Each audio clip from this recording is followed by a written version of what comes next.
Community Connector service was set up in 2014 with Newport City Council and Welsh Government funding.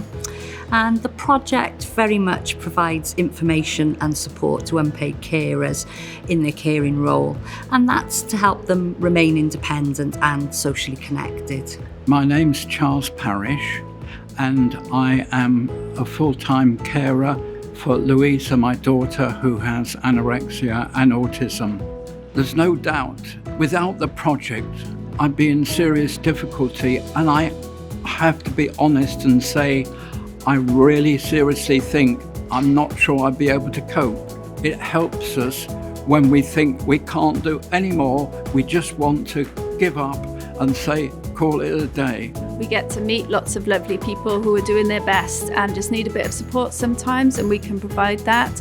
So it's a really rewarding job because we know we're making that difference in people's lives every day. There's so much to be proud of in the project. We're supporting and helping carers every day, helping them with information and helping them before they reach a crisis point so that they know where the support is if they need it. I'm just very passionate about caring, and especially about the project, which is has been life to me, to be honest.